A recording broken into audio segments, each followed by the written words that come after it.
విజయవాడలో ఇంద్రకీలాద్రి మీద అసలు ఆలయమే ఉండేది కాదు. 5వ శతాబ్దం వరకు ఒక బండరాయి మీద భయంకరమైన రూపంలో అమ్మవారు ఉండేవారు.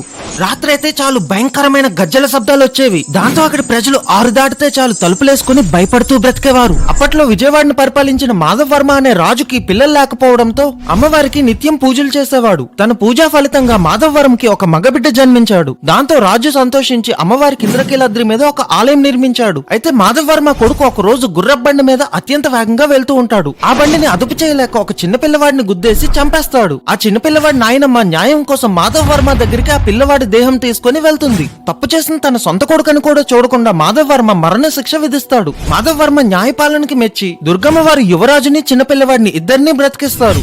అలాగే మాధవ్ వర్మ మీద కనక వర్షం కురిపిస్తారు. ఇంకా అప్పటి నుంచి దుర్గమ్మ వారు కనక దుర్గమ్మ వారుగా పిలువబడుతున్నారు. అందరూ చెప్పండి, జై కనక దుర్గా దేవికి.